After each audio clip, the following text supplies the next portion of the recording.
இந்த போருக்காக நாங்கள் 40 ஆண்டுகளாக காத்திருக்கிறோம். இது வரும்னு எங்களுக்கு தெரியும். அது ஈரான் ஈராக் 8 ஆண்டு போர்லயே தெரிஞ்சுக்கிட்டோம். அதனால அதற்கான முன் தயாரிப்பு அப்போ ஏவுகணை வைக்கிற இடத்திலிருந்து ஏவுகணை தயாரிக்கிற இடத்திலிருந்து அத்தனையுமே அண்டர் கிரவுண்ட். கடலுக்கு அடியில ஏவுகணை, அந்த ஹார்மூஸ் நீரிணையின் ஓரமாக அங்க உப்பு பாறைகள் நிறைந்திருக்குது, அதற்கடியில வச்சிருக்கிறாங்க. எல்லாமே இவங்க ரீச் பண்ண முடியாத இடத்துல வச்சிருக்கிறாங்க. அப்ப அமெரிக்காவிடம் இருக்கக்கூடிய அதிநவீன ஆயுதங்கள் என்ன, எப்படி குண்டு போடுவாங்க, அதுல இருந்து எப்படி தற்காத்து கொள்ள வேண்டும் என்று கணக்கு பண்ணி தான் இது அனைத்தையும் அவர்கள் செய்திருக்கிறார்கள்.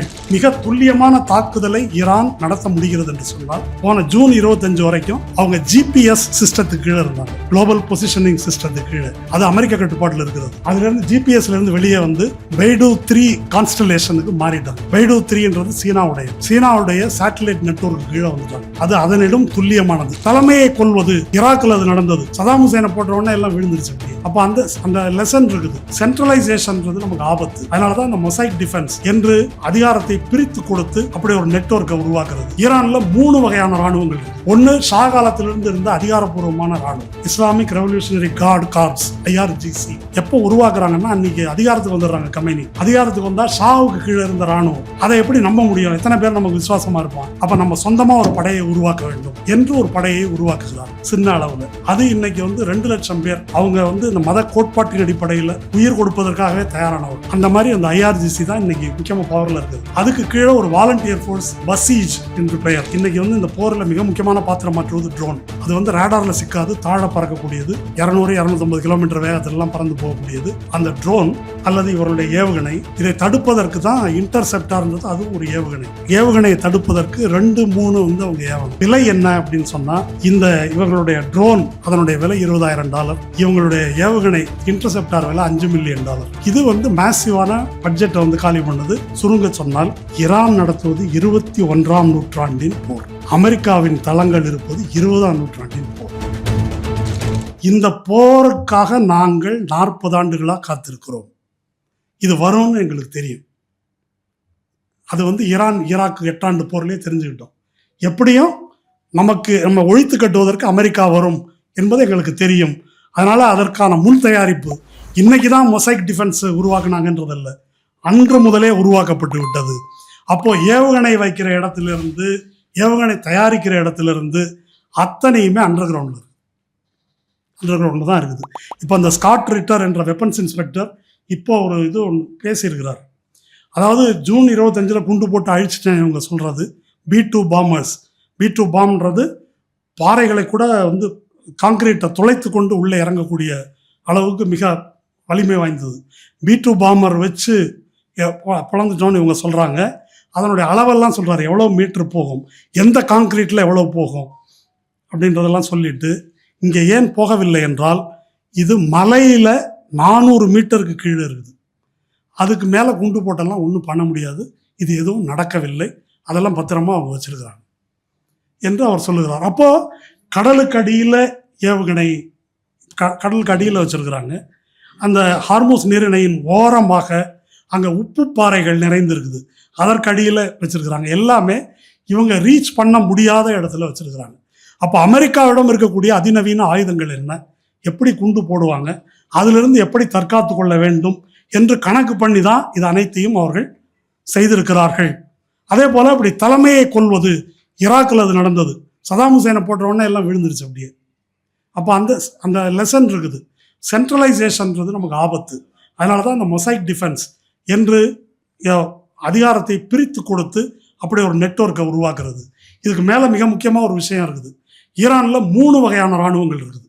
ஒன்று ஷா காலத்திலிருந்து இருந்த அதிகாரப்பூர்வமான இராணுவம், அது ஒரு அரசு இராணுவம் மாதிரி. அடுத்தது இப்போ சொல்கிறாங்க இல்லையா, Islamic revolutionary card corps, IRGC என்பது எப்போ உருவாக்குறாங்கன்னா, அன்னைக்கு அதிகாரத்துக்கு வந்துடுறாங்க கமேனி. அதிகாரத்துக்கு வந்தால் ஷாவுக்கு கீழே இருந்த இராணுவம். அதை எப்படி நம்ப முடியும்? எத்தனை பேர் நமக்கு விசுவாசமா இருப்பான்? அப்போ நம்ம சொந்தமாக ஒரு படையை உருவாக்க வேண்டும் என்று ஒரு படையை உருவாக்குகிறார்கள் சின்ன அளவில். அது இன்னைக்கு 2 லட்சம் பேர். அவங்க இந்த மத கோட்பாட்டின் அடிப்படையில் உயிர் கொடுப்பதற்காகவே தயாரானவர்கள். அந்த மாதிரி அந்த IRGC தான் இன்னைக்கு முக்கியமாக பவரில் இருக்கிறது. அதுக்கு கீழே ஒரு வாலண்டியர் ஃபோர்ஸ் பசீஜ் என்று பெயர். அது அதுக்கு கீழே. இது இந்த படைகளை எல்லாம் இந்த பீரியடில் அவர்கள் கட்டி அமைக்கிறார்கள் என்பதை நம்ம வந்து பார்த்து கொள்ளலாம். இதுக்கு மேலே மிக முக்கியமானது என்ன அப்படின்னு சொன்னால், சீனா ரஷ்யாவினுடைய ஆதரவு. சீனாவும் ரஷ்யாவும் எங்களோட வணிகத்தில் இருக்கிறாங்க. ஈரானுடைய பெட்ரோல் வளங்கள் 80% வந்து சீனா தான் வாங்குது. பொருளாதார ரீதியாகவும் தொடர்பு இருக்குது. பிரிக்ஸ் என்ற கூட்டமைப்பில் ஈரான் வந்து மிக முக்கியமான அங்கம் வகிக்கிறது.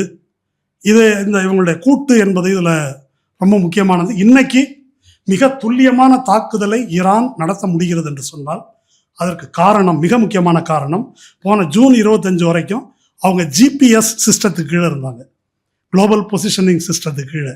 அது அமெரிக்க கட்டுப்பாட்டில் இருக்கிறது. அதுலேருந்து ஜிபிஎஸ்லேருந்து வெளியே வந்து பைடு 3 கான்ஸ்டலேஷனுக்கு மாறிட்டாங்க. பைடு 3ன்றது சீனாவுடையது. சீனாவுடைய சேட்டலைட் நெட்வொர்க்கு கீழே வந்துட்டாங்க. அது அதனிடம் துல்லியமானது. அது டெக்னிக்கல் டீட்டெயில் உள்ளே போவேணாம். அதனால தான் 5 மீட்டர் துல்லியத்தில் இப்போ அடிக்கிறாங்க. எவ்வளோ உயரத்துலேருந்து அந்த சேட்டலைட்டு பல 1000 கிலோமீட்டர் உயரத்தில் இருக்குது. 3 அடுக்குகளாக இருக்கக்கூடிய சேட்டலைட்.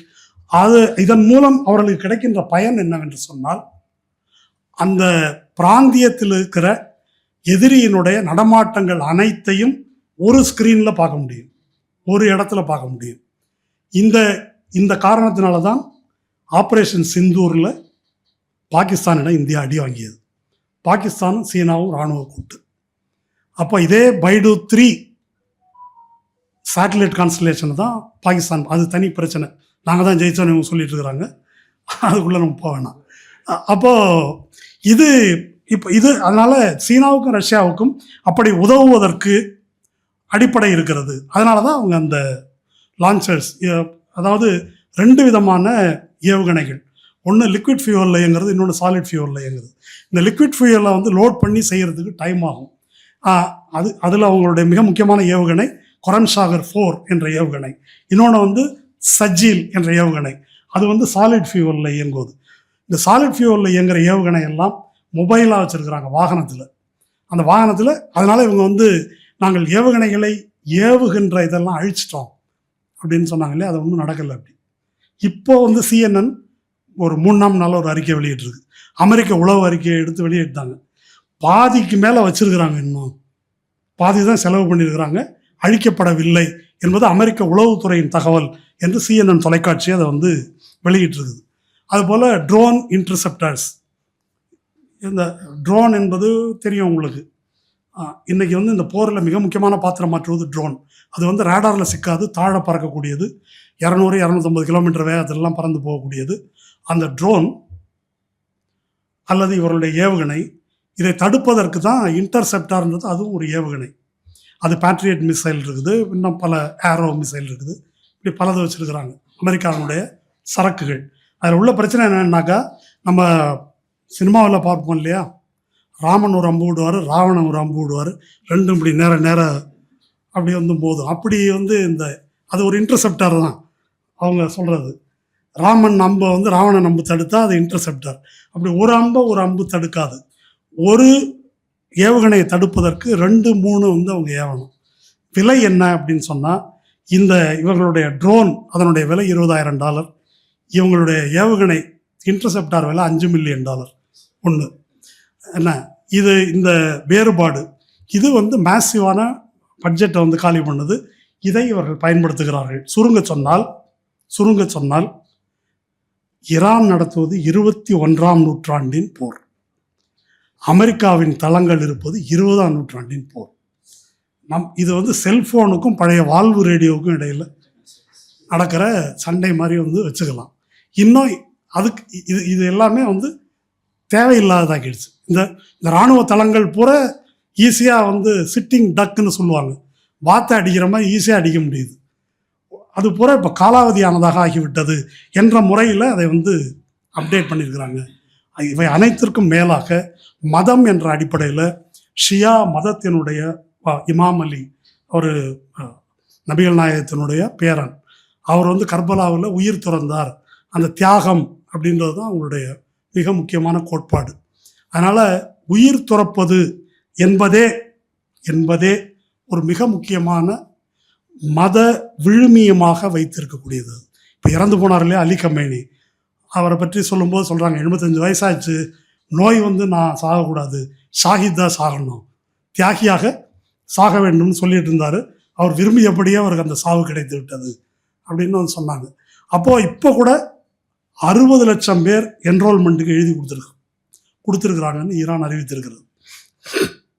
இந்த இராணுவத்தில் இந்த போரில் ஈடுபடுவதற்கு அதில் பாதி கால் பங்கு உண்மையாக இருந்தாலும் அது மிகவும் பிரம்மாண்டமானது என்பதை நாம் புரிந்து கொள்ள வேண்டும். அப்போது இதெல்லாம் எதுக்கு இப்போ பேசுகிறோம் அப்படின்னா, ஈரான் ஏன் இப்படி வலிமையாக இருக்கிறது, எப்படி ஈரானால் இது சாத்தியப்படுகிறது என்பது, இதை எல்லாத்தையும் நம்ம சேர்த்து புரிந்து கொள்ள வேண்டும், தனித்தனியாக அல்ல. அப்போ இதெல்லாம் சேர்ந்தது தான் அது. அப்போ இதெல்லாம் அமெரிக்காவுக்கு தெரியும் தான். தெரிஞ்சாலும் இது ஏன் நடக்குது? ஒரு சிஐஏனுடைய ஓய்வு பெற்ற உயரதிகாரி ஜான் கிரியாக்கோன்னு பேர், அவர் ஒன்று சொல்லியிருக்காரு. அவர் என்ன சொல்லியிருக்காருன்னா, ஜார்ஜ் டபிள்யூ புஷ் காலத்திலிருந்து இன்று வரை எந்த அமெரிக்க அதிபர் வந்தாலும் ஈரான் மேலே போர் தொடுக்கணும் என்று இஸ்ரேலிருந்து வந்து கேட்பாங்க. மற்ற அதிபர்கள் யாரும் அதுக்கு உடன்படவில்லை. அது விபரீதமாகும்னு அவங்களுக்கு தெரியும். இவன் ஒரு கோழி மாக்கான் தலையாட்டிட்டான் அப்படின்னு அந்த ஜான் கிரியாக்கோ அவர் சொல்லியிருக்கிறார். ஏன்னா இப்போ ட்ரம்ப் வந்து இந்த பதவிக்கு எப்படி வந்தார் அப்படின்றது ரொம்ப முக்கியம். அவருடைய மிக முக்கியமான முழக்கமே, நமக்கு எதுக்கு ஊர்வம்பு, பாருங்க ஆப்கானில் போர், இங்கே போர், இதெல்லாம் தேவையில்லை, மேக் அமெரிக்கா கிரேட் அகைன், அவ்வளோ மட்டும்தான் நம்ம கொள்கை. இந்த ஃபார் எவர் வார் அப்படின்றத ஒழிப்பேன், அதெல்லாம் நிறுத்திடுவேன் நான். நமக்கு என்ன பிரச்சனை, வெளிநாட்டிலேருந்து குடியேறினாங்க, நம்ம வேலை போகுது. அது மாதிரி நமக்கு வந்து டாரிஃபை கூட்டினாக்க இதை நம்மளை வந்து ஏமாளின்னு நினச்சி இப்படி பண்ணிட்டு இருக்கிறாங்க. உள்நாட்டில் நம்ம உற்பத்தியை பெருக்கணும், இறக்குமதி சீப்பாக இருக்கிறதுனால தானே அப்படி இருக்குது. அப்போ அதுக்கு வரியை போடு, அப்போ நம்ம நாட்டில் உற்பத்தி வரும். இதை சொல்லி வேலைவாய்ப்பு இழந்த வெள்ளை இளைஞர்கள், வெள்ளை கிறிஸ்தவ இளைஞர்கள், அவங்க மத்தியில் செல்வாக்கு, அதுதான் அவருடைய ஓட் பேங்க், அவங்க மத்தியில் செல்வாக்கு தேடி தான் அதை வந்து பண்ணுறாரு. அதனால தான் எல்லாரையும் வெளியேற்றுகிறேன்னு வந்து கொண்டு வராங்க. ஐஸ்ன்னு ஒன்று இருக்குது, இமிக்ரேஷன் அண்ட் கஸ்டம்ஸ் என்ஃபோர்ஸ்மெண்ட் அப்படின்றது, ஐசிஇ. ரோட்டில் வரவங்கலாம் பிடிச்சி கைது பண்ணிட்டு இருக்கிறாங்க, விலங்கு போட்டு அனுப்புறது, இதையெல்லாம் நம்ம பார்க்குறோம். மைக்ரண்ட் லேபரை வெளியே அனுப்புகிறோம் என்று. இதையெல்லாம் முன்வைத்து தான் வந்து அவருடைய அரசியல் வந்து இருக்குது. இன்னைக்கு அது வந்து ஒரு ரிவர்ஸுக்கு வந்துருச்சு. இப்போது டாரிஃப் போடுறேன், அதை போடுறேன், இதை போடுறேன் அப்படின்னு சொன்னால் அதுக்கு என்ன பொருள்? அதுக்கு பேர் ப்ரொடெக்ஷனிசம்னு பேர். ஒவ்வொரு நாடும் தனித்தனியாக தன்னுடைய நாட்டுக்கேற்ப வரி விதித்துக் கொள்வது, டாரிஃப் போடுறதுன்றது. அது வந்து எந்த காலம் வரையில் அமலில் இருந்தது? 1994 வரைக்கும் அது உலகம் பூரா அமலில் இருந்தது. 94 என்ன நடந்தது? 94 தான் WTO, உலக வர்த்தக கழகம் வந்தது. உலக வர்த்தக கழகம் வந்த பிறகு இப்படி ஆளாளுக்கு டாரிஃப் போட முடியாது, உலகத்துக்கே ஒரு சட்டம் கொண்டு வர போகிறோம் அப்படின்னு சொல்லி பல நாடுகளின் ஏற்றத்தாழ்வுகளை எல்லாம் கணக்கில் கொண்டு இதை கொண்டு வரோம். ஏன் உலக வர்த்தக கழகம் வந்தது? ஏனென்றால் சோவியத் ரஷ்யாவும் சோசியலிச நாடுகள் எனப்பட்டவையும் வீழ்ச்சி அடைந்தன. அப்போ பிரான்சிஸ் ஃபுகுயாமா என்ற ஒரு ஆய்வாளர், அவர் ஒரு புக்கை எழுதினார், எண்ட் ஆஃப் ஹிஸ்ட்ரி, வரலாறு வந்து முடிஞ்சிருச்சு, இனிமேல் முதலாளித்துவம் தான், அமெரிக்கா தான், இதான் நாகரிகத்தின் எல்லை அப்படின்னு அப்போ எழுதினார். அப்போ இனிமேல் வந்து ஃப்ரீ ட்ரேடு, உலகம் பூரா ஒரு கொடையின் கீழே கொண்டு வர்றோம். அன்று அது அமெரிக்கா உள்ளிட்ட நாடுகளுக்கு தேவையாக இருந்தது. அந்த WTOவின் கீழ், அவர்களே உருவாக்கிய விதியின் கீழ் அவர்களால் போட்டி போட்டு வெல்ல முடியவில்லை. அது இப்போ வேலைக்கு ஆகாது. அதனால் WTOவை தூக்கி கடாசிட்டார். அதுக்கு எவ்வளோ பேச்சுவார்த்தை, முரசொலி மாறன் தோஹாவுக்கு போனார், அங்கே போனார். அதுக்கு வந்து விவசாய பொருளுக்கு எப்படி இருக்கணும், அதுக்கு எப்படி வேணும், இந்த பழைய 90களின் விவாதங்கள்லாம் நீங்கள் பார்த்தீங்கன்னா அவ்வளோ இருக்குது WTO பிரச்சனையில். இப்போது ஒரு செகண்டில் ட்ரம்ப் வந்து WTO கிடையாது, நான் போடுறது தான் வரி அப்படின்னு வந்து திரும்ப ப்ரொடெக்ஷனிசத்துக்கு மாறி வந்து விட்டார். ஏன் மாறி வந்து விட்டார் என்று சொன்னால், அமெரிக்கா இன்றைக்கி ஒரு டிக்ளைனிங் பவர், வீழ்ச்சி அடைந்து கொண்டிருக்கிறது. இதை நான் சொல்கிறது அப்படின்றத விட டாய்ஷ் பேங்க் 4 நாள் முன்னால் ஒரு அறிக்கை வந்திருக்கு. அந்த அறிக்கை என்னென்னா, இப்போ டாலர் வந்து நிற்காது, டாலருடைய வீழ்ச்சிக்கு இந்த போர் ஒரு தொடக்கமாக அமையும். ஏற்கனவே பல நாடுகளுடைய வங்கி கையிருப்புகள், அந்நிய செலாவணி கையிருப்புகளில் டாலராக வைத்திருப்பது 53 விழுக்காடு தான். 2025 புள்ளி வரும், 2025 53 விழுக்காடு தான் டாலரில் வச்சுருக்கிறாங்க. அப்புறம் வேறு நாணயம், கோல்டு, எண்ணெய், இப்படி பலதில் வச்சுருக்கிறாங்க. அதனால் இது வீழ்ச்சி அடையும். அப்போ அந்த டிக்ளைன் என்பது ஒன்று. இன்னொரு பக்கம் சீனா வந்து பொருளாதார ரீதியாக வளர்ந்து வருகிறது. ஆனால் நிறுவனங்கள் எல்லாம் அமெரிக்கா கையில் இருக்குது, இராணுவம் அமெரிக்கா கையில் இருக்குது. இந்த பக்கம் ரஷ்யா தனக்கு கூடுதல் செல்வாக்கு வேண்டும் என்று எதிர்பார்த்து வளர்ந்து வருகிறது. இதுக்கிடையில் பிரேசில் மாதிரி, இந்தியா மாதிரி, ஈரான் மாதிரி, சவுத் கொரியா மாதிரி மிடில் பவர்ஸ் நிறைய பேர் நமக்கு இதற்குரிய அதிகாரம் வேண்டும் என்று வர தொடங்கி இருக்கிறார்கள். இது இந்த மொத்த சிஸ்டம் ஒரு டிரான்சிஷனில் இருக்குது. அதனுடைய சான்று தான் BRICS. Brazil, Russia, India, China. அதில் 4 நாடு மட்டும் இல்லை, ஈரான் உள்ளிட்டு பல நாடுகள் இருக்குது. ஏறத்தாழ 30 நாடுகள் அதுக்கு வந்திருக்கிறாங்க. அதுக்கு ஒரு வங்கி தொடங்கி இருக்கிறாங்க. அந்த வங்கியை தொடங்க வேண்டும் என்ற யோசனை சொன்னது யார் தெரியுமா? மன்மோகன் சிங். New development bank. அது உலக வங்கிக்கு மாற்றாக அது தொடங்கியிருக்கிறார். அப்போது இதில் உலகத்தினுடைய தெற்கு பகுதியை சேர்ந்த நாடுகள், குளோபல் சவுத் என்று சொல்லக்கூடிய, அதாவது அமெரிக்கா, ஐரோப்பா தவிர்த்த மற்ற நாடுகள், இவங்க எல்லாம் ஒரு அணியாக சேருகின்ற ஒரு பார்வையை நாம் பார்க்குறோம். அதனால தான் பிரிக்ஸில் இந்தியா இருக்குது. பிரிக்ஸுக்கென்று ஒரு நாணயத்தை உருவாக்க வேண்டும், டாலருக்கு மாற்றாக ஒரு செலாவணியை உருவாக்கணுன்றதை யார் எதிர்க்கிறார்கள் என்றால் இந்தியா தான் எதிர்க்குது. அதை எதிர்ப்பது இந்தியா. ட்ரம்ப் என்ன சொன்னார்? மாற்று நாணயம் தான் சங்க அறுத்துருவேன். அதை பற்றி யாராவது யோசிச்சாங்க? இல்லைங்க, நாங்கள் அதில் இல்லவே இல்லை அப்படின்னு இவங்க அறிவிச்சிட்டாங்க. அப்போ பிரச்சனை இந்த கொலாப்ஸ், இந்த வீழ்ச்சி, நம்ம உரையின் தொடக்கத்தில் பார்த்தோமே, அந்த வீழ்ச்சியை எப்படி தடுப்பது என்பதற்கு புரூட்டலான முறைகள் தான் இப்போ அமெரிக்காகிட்ட இருக்குது. அந்த புரூட்டலான முறைகளுக்கு சான்று ஒன்று வெனிசுலா. வெனிசுலாவினுடைய எண்ணெய் கப்பல்களை மதுராவை தூக்கிட்டு போயினாங்கிறது தான் நமக்கு தெரியும். எண்ணெய் கப்பல்களை நடுக்கடல்லிருந்து கடத்தி திருடிடுச்சு அமெரிக்கா. எந்த சட்டம்? திருடியே கொண்டு போயிட்டாங்க. அப்புறம் மதுராவை தூக்கிட்டு போயிட்டாங்க. கியூபா மேலே தடை விதித்திருக்கிறார்கள். சரி, இதெல்லாம் ஒத்து வராது, சர்வாதிகார நாடு, கம்யூனிசம் பேசுகிற, சரி இருக்கட்டும். இந்த கிரீன்லாந்து என்ன விலைன்னு கேட்குறாரு. யார்? ட்ரம்ப்பு. கிரீன்லாண்டுடைய மக்கள் தொகையே ஒரு 50,000 பேர். பனிப்பிரதேசம் அது.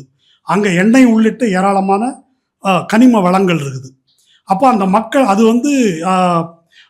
டென்மார்க்குடைய கட்டுப்பாட்டில் இருக்குது. அப்போ அந்த மக்கள் என்ன விலையா, என்னையா பேசுகிறீங்க? அந்த ஊரில் ப்ராப்பர்ட்டி ரைட்டுன்னு ஒன்று கிடையாது, இருந்துக்க வேண்டியது தான். நம்ம ஊர்லேயும் அப்படி தான் இருந்துச்சு ஏற்கனவே. நம்ம டீ எஸ்டேட் பற்றி ஒரு டாக்குமெண்ட்ரி பண்ணியிருக்கோம், தீக்கொழுந்துன்னு. ஊட்டியில் கோத்தகிரி பக்கத்தில் போய் கேட்டபோது எப்படி டீ எஸ்டேட்லாம் வெள்ளைக்காரங்க வாங்கினாங்கன்னாக்கா, வெள்ளைக்காரங்க வந்தாங்களாம், இந்த இடத்துல நாங்கள் இருந்துங்களே, அதில் என்ன இருக்குது? இல்லை, இது யாருக்கு சொந்தம் அப்படிலாம் ஒன்றும் கிடையாது, இருந்துங்க அப்படின்னு சொன்னாங்க. அப்புறமா அதுக்கு வேலி கட்டிக்கிட்டாங்கன்ற மாதிரி, சொந்தம் என்று சொல்ல அப்படி ஒரு கருத்தாக்கமே இல்லாத ஒரு சமூகம் எல்லா நாடுகளிலும் இருந்திருக்கிறது, அங்கேயும் இருக்குது. இப்போ ட்ரம்ப் என்ன சொல்கிறாருன்னா, மரியாதையாக கொடுத்துருங்க, என்ன வேலை, தலைக்கு எவ்வளோ வேணும், $1 மில்லியன் ஓகேயா, ஒவ்வொருத்தருக்கும் கொடுத்துட்றேன், எடுத்து வாங்கிக்கிறேன் அப்படின்னா அதற்கு எதிர்ப்பு வருகிறது. டென்மார்க் உள்ளிட்ட நாடுகள் எதிர்ப்பு தெரிவிக்குது. அது போக அமெரிக்காவுக்கு வடக்கே கனடா இருக்குது, உங்களுக்கு தெரியும். கனடா அமெரிக்காவுடைய ஒரு மாகாணம் தான். கனடா ஒரு நாடு, அதுக்கு ஒரு பிரதமர் இருக்கிறாரு. அந்த பிரதமர்னு சொல்லாமல் அவர் ஒரு கவர்னர். அவர் 51வது மாகாணம் அது. இதெல்லாம் ட்ரம்ப் பேசியிருக்கிறார். அப்போ இப்போ இந்த விஷயங்கள் எல்லாத்தையும் நீங்கள் பார்க்கணும். அது ஈரான் வரைக்கும், ஈரான் தனியாக நடக்கவில்லை. அது டாரிஃப் வார்லேருந்து தொடங்கி இந்த விஷயங்கள் எல்லாமே அப்பட்டமான ரவுடித்தனம், அடாவடித்தனம் அப்படின்றதுலேருந்து தான் இதை நாம் சேர்த்து பார்க்க வேண்டும். இது ட்ரம்ப்பு ஃபாரெவர் வார் கிடையாது, சண்டை வேணான்னு சொன்னார். ஆனால் ரீசன்ட் அமெரிக்கன் ஹிஸ்ட்ரியிலேயே குறுகிய காலத்தில் அதிக நாடுகள் மீது குண்டு போட்டது யாருன்னா ட்ரம்ப். பைடன் ஆட்சி காலம் முழுதும் போட்ட குண்டை விட ஒரு வருஷத்தில் 7 நாடுகள் மேலே ட்ரம்ப் போட்ட குண்டு அதிகம். பாருங்கள், Yemen, Somalia, Nigeria, Iraq, Syria, Venezuela, Iran, இத்தனை நாடுகள் மேலே இந்த ஒரே வருஷம் இப்போ ட்ரம்ப் பதவிக்கு இத்தனை நாடுகள் மேலே குண்டு வீச்சு நடந்திருக்கிறது. அப்போது ட்ரம்ப் இந்த குண்டு வீச்சுக்கெல்லாம் ஒரு அர்த்தம் என்ன இருக்குதுன்னாக்கா, இப்போ ரவுடி மாதிரி தானே வச்சுங்களேன், வீடு பூந்து அடிக்கிறது, அடித்தாக்க சரண்டர் ஆகிடுவோம்ல, சரண்டர் ஆகி சரி என்னங்க இதை ஒன்று பேசி முடிச்சுக்குவோம். அந்த மாதிரி இப்போ மதுராவை அப்படி தான் தூக்கணும், அந்த மாதிரி ஈரானில் அப்படியே தூக்கிடலாம் என்பது ஒரு பார்வையாக இருந்தது. அதாவது ஒரு ஸ்ப்ரிண்ட்டுக்கும் மராத்தானுக்கும் இடையில் உள்ள டிஃபரன்ஸ் மாதிரி. ட்ரம்ப் வந்து ஒரு 100 மீட்டர் ஸ்ப்ரிண்ட்டுன்னு நினச்சி ஈரானில் இறங்கினார். இல்லை மராத்தான்றாங்க அவங்க. இப்போ அதுதான் பிரச்சனை. அதுக்கு வந்து நமக்கு மூச்சு வாங்குறது முடியல. ட்ரம்புக்கும் முடியல, இஸ்ரேலுக்கும் முடியல, இவங்களால முடியல என்பது தான் வந்து யதார்த்தம். அப்போது இதில் என்ன புரிந்து கொள்ளணும், இதெல்லாம் பேக்ரவுண்டு. ட்ரம்ப் என்ற தனிநபருடைய பர்சனாலிட்டி என்றொன்று இருக்குது, அது ரொம்ப மிக முக்கியமானது. இந்த பர்சனாலிட்டி என்பது, ட்ரம்ப் என்ற மனிதர் என்ன செய்து கொண்டிருந்தார்? இதற்கு முன்னால் ரியல் எஸ்டேட் பண்ணிட்டு இருந்தார், அப்புறம் சூதாட்ட கிளப்பு நடத்திட்டு இருந்தார், அதுக்கப்புறம் ஒரு டெலிசீரியல் அப்ரண்டிஸ்னு அந்த டெலிசீரியஸில் நடித்து அதில் தான் வந்து பிரபலம் பண்ணார். என்னென்ன சொன்னேன் நான்? ஒரு ரியல் எஸ்டேட்டு, சூதாட்ட கிளப்பு, டெலிசீரியல். நான் வந்து லாட்ரி, பிளாக் டிக்கெட்டு, திருட்டு லாட்ரி டிக்கெட்டு, மைக்ரோ ஃபைனான்ஸ்னு சொல்லலை. அப்போது இதெல்லாம் தான் நடத்திட்டு இருந்தார். இதுக்கு மேலே அவர் வந்து ஒரு கிறிஸ்டியன் ஜயோனிஸ்ட். கிறிஸ்டியன் ஜயோனிஸ்ட்னா என்ன? இந்த இஸ்ரேல் அப்படின்றது வந்து ஆபிரகாமின் வாரிசுகளாக இருக்கக்கூடிய யூதர்களுக்கு உரிய தாயகம், கிரேட்டர் இஸ்ரேல் என்று நம்பக்கூடிய கிறிஸ்தவர்கள், அவங்களுடைய தாயகம். எல்லா கிறிஸ்தவர்களும் அல்ல, அப்படி நம்பக்கூடியவர்கள். அப்போது அப்படி ஒரு கிறிஸ்டியன் ஜயோனிஸ்ட். அவருக்கு தேர்தலுக்கு ஃபண்ட் பண்ணுறது மிக முக்கியமாக யார்? Jewish lobby, Zionist lobby. Jewish லாபின்னு சொல்கிறத விட, ஜூன்றது ஒரு மதம், ஜயோனிசம்ன்றது பாலிடிக்ஸ். இப்போ நம்ம இந்து மதம் இந்துத்துவம் மாதிரின்னு வச்சுக்கோங்களேன். ஜயோனிசம் வந்து ஒரு பொலிட்டிக்கல் ஐடியாலஜி. அந்த பொலிட்டிக்கல் ஐடியாலஜின்றது நாசி ஐடியாலஜி மாதிரி தான், அது ஒன்றும் வேறுபாடு இல்லை. அதில் வந்து மிரியம் அடேல்சன் என்று ஒரு கைம்பெண், அவங்க வீட்டுக்காரர் சூதாட்ட வெளியே நடத்திட்டு இருந்தார், அந்த அம்மாவும் அதான் நடத்திட்டு இருக்கு. அவங்க தான் ட்ரம்ப்புக்கு மிக முக்கியமான தேர்தலுக்கு பணம் கொடுக்குறது. நம்ம லாட்ரி மார்ட்டின் மாதிரி தான். நிறைய ஒப்புமைகள் இருக்குது. வரலாறு அப்படின்றது தனித்தனியாக ஒன்றும், உலகம் ரொம்ப சின்னது தான். அப்போது இதெல்லாம் ஃபண்டு. ட்ரம்பினுடைய தனிப்பட்ட குணாதிசயம் ஒரு மெகலமேனியாக், அப்படின்னா தமிழில் ஒரு தற்புகழ்ச்சி பித்தன். நார்சிசிஸ்ட் அப்படின்னா ஒரு சுயமோகன், அப்படி எடுத்துக்கலாம். இப்போ ட்ரம்ப் என்ற நபர் யார்? சுருக்கமாக ஒரு வரியில் சொல்லுங்க அப்படின்னு என்ன கேட்டால் நான் என்ன சொல்லுவேன்? விஜய், ஆதவ் அர்ஜுன், சீமான், மோடி 4 பேரையும் ஒரு குடுவையில் போட்டு கலக்கி எடுத்தாக்க, நம்ம 23ஆம் புலிகேசியில் சொல்கிறாங்க இல்லையா, அக்கமாலா கப்சி, அந்த மாதிரி. இதை எல்லா குணம் நான் தமாஷுக்காக சொல்லலை. சினிமா நடிகர், சூதாட்டம், திருட்டு லாட்ரி, இந்த மாதிரி வேலைகள். மோடி, நான் சீமான் எதுக்கு சொல்கிறேன் அப்படின்னா, சீமான் பாலிடிக்ஸ் தான் ஒரு பாலிடிக்ஸு. மைக்ரண்ட்டை துரத்தணும் இல்லையா, வடுக வந்தேரி பாலிடிக்ஸ் தான் அவருடைய. மோடியை பற்றி சொல்ல வேண்டியதில்லை, சுயமோகன், விளம்பர வெறி, ஃபாசிசம். இப்போ இந்த எல்லா கேரக்டரும் சேர்ந்தது தான் ட்ரம்ப். இந்த ட்ரம்ப் தான் வீழ்ச்சியில் இருக்கக்கூடிய அமெரிக்க ஏகாதிபத்தியத்தை மீட்க வந்த மீட்பர் அப்படின்னு வரலாறு அப்படி உருவாக்கியிருக்குது. வரலாறு உருவாக்கியிருக்குன்னு ஏன் சொல்கிறேன்? மக்கள் ஓட்டு போட்டு தானே வந்திருக்காரு ட்ரம்ப்பு. அந்த மக்கள் இப்படி ஒரு ஆளுக்கு நம்பி, நம்ம ஊரில் தான் இந்த கேவலம்லாம் நடக்குது, அமெரிக்காவிலேயே நடக்குதுன்னு நம்ம சந்தோஷப்படலாம். அப்போது அந்த மாதிரி இந்த டிக்ளைனிங் எம்பையரை மீட்டு நிறுத்த வேண்டியதுக்கு ஒரு வரலாற்று மாந்தனாக அவர் வந்திருக்கிறார். இந்த வரலாற்று மாந்தனை பதவிக்கு வந்த ஒரு ஆண்டுக்குள் மிக அதிகமாக சந்தித்தவர் யாருன்னா நெத்தன்யாஹூ. 7 முறை பார்த்துருக்கார். 7 முறை நெத்தன்யாஹூ ட்ரம்ப்பை வந்து பார்த்துருக்கிறார். அங்கே இந்த அரசியலை பொறுத்த வரைக்கும் அமெரிக்காவில் 2 கட்சி இருக்குது. Republican party, democratic party, 2 party இருக்குது. 2 கட்சியிலையும் இருக்கக்கூடிய 361 வேட்பாளர்களுக்கு சுமார் $53 மில்லியன் போன தேர்தலில் ஃபண்டு பண்ணியிருக்கிறது யார் அப்படின்னா ஜயோனிஸ்ட் லாபி. அதுக்கு பேர் ஒரு அமைப்பு இருக்குங்க, ஐபேக்னு பேர், AIPAC, American Israel public affairs committee. அவங்களுக்கு வேலை என்னன்னா, எந்த தரப்பில் இருந்தாலும் அவங்களை எப்படி கொண்டு வரதுக்குள்ள விலைக்கு வாங்குறதுன்னு.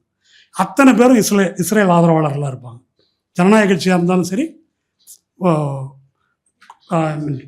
குடியரசு கட்சியாக. நம்ம ஊர் மாதிரி இந்த கொறடா மாற்றி ஓட்டு போட்டால் நீக்கம்லாம் அங்கே கிடையாது. இப்படிலாம் மாற்றி ஓட்டு போடலாம். அதனால் அப்போது ஜனநாயக கட்சியிலையும் அவங்களுக்கு ஆள் இருக்குது. இப்போ இஸ்ரேலுக்கு ஒரு தூதர் நியமிக்கப்பட்டிருக்கிறார் அமெரிக்கா சார்பாக. அவர் பேர் மைக் ஹக்கபி அப்படின்னு பேர். அந்த மைக் ஹக்கபிகிட்ட நான் ஏற்கனவே சொன்ன டக்கர் கால்சன் என்ற அர்னாப் கோஸ்வாமி, திருந்திய அர்னாப் கோஸ்வாமி, அந்த டக்கர் கால்சன் ஒரு பேட்டி எடுத்திருக்காரு. அந்த பேட்டி வந்து எங்கே, இஸ்ரேலுக்கு போயிட்டு தலைநகர் டெல் அவீவ் ஏர்போர்ட்டில் உட்காந்து பேட்டி எடுக்கிறார். ஏன்னா உள்ளே போனாக்கா எனக்கு உயிருக்கு ஆபத்துன்னு அவர் இஸ்ரேலுக்கு எதிராக பேசிகிட்டு இருக்கிறதுனால கொன்றுவாங்க, அதனால் ஏர்போர்ட்டில் வச்சு தூதர் அங்கே வந்து பேட்டி எடுக்கிறாரு. ஹக்கபி தான் கூப்பிட்டுருக்கிறாரு. அந்த பேட்டியில் ஒரு பாயிண்ட் மட்டும் சொல்கிறேன். இந்த கிரேட்டர் இஸ்ரேல் என்று சொல்லுகிறார்களே, நைல் நதியிலிருந்து யூஃப்ரட்டிஸ் நதி வரையில் ஏப்ரஹாமுக்கு இறைவன் கொடுத்ததாக பழைய ஏற்பாட்டில் சொல்கிறதா, ஜெனசிஸில் சொல்கிறதாக சொல்கிறாங்களே, அதை நீங்கள் நம்புறீங்களா? ஆமாம் நம்புகிறேன் அப்படின்றாரு. அதில் வந்து பல நாடுகள் உள்ள வருது, சவுதி அரேபியா உள்ளிட்டு பல நாடுகளுடைய ஒவ்வொரு பகுதி இவங்க சொல்லக்கூடிய இந்த கிரேட்டர் இஸ்ரேல். எந்த அடிப்படையில் சொல்கிறீங்க? இல்லை, யூதர்கள் வந்து ஏப்ரஹாமின் வாரிசுகள் தானே, இவர் இப்படி நீங்கள் யூடியூப்பில் இருக்க போய் பார்க்கலாம், நீங்கள் வாரிசு தானே அப்படின்றாரு. அது எப்படிங்க சொல்கிறீங்க? நெத்தன்யாகு வந்து போலண்டில் இருந்தவர், போலந்துலேருந்து இங்கே வந்திருக்காரு. இப்போ இஸ்ரேலில் இருக்கிறவங்களுக்கெல்லாம் 2 குடியுரிமை இருக்குது, ரஷ்யா, போலந்து, பல நாடுகள், இங்கே இஸ்ரேல். என்ன அடிப்படையில்னா யூதர்கள் அப்படின்னா இங்கே வரலாம், இந்து ராஷ்டிரம் மாதிரி தான் பின்னால் பேசுவாங்க, இங்கே அவங்களுக்கெல்லாம் 2 குடியுரிமை இருக்குது. அப்போ அங்கேருந்து வந்தவர் தானே, அவர் வந்து ஏப்ரஹாமுடைய வாரிசு அப்படின்னு எப்படி சொல்ல முடியும்? டிஎன்ஏ டெஸ்ட் எதுவும் எடுத்து பார்ப்போமான்னு கேட்குறாரு. உங்களுக்கு நினைவு வருகிறதா அர்ச்சகர் நியமனம் பற்றி ஜிஆர் சாமிநாதனிடம் நடந்த விவாதம்? அதில் கோத்திரம், அந்த பிராமின்ஸ் 2 பேரும் பாரத்வாஜ கோத்திரம்ன்றார். நம்முடைய வழக்கறிஞர் வாஞ்சிநாதன் நான் பிராமின் 2 பேரை நிறுத்தி இவங்களும் பாரத்வாஜ கோத்திரம் எப்படி சொல்கிறீங்க, அவங்க எப்படி சொல்கிறாங்களோ அப்படி தான் சொல்கிறேன் அப்படின்னு சொன்னார் இல்லையா? இப்போது ஏப்ரஹாமின் வாரிசு யாரில் எப்படி கண்டுபிடிக்கிறது?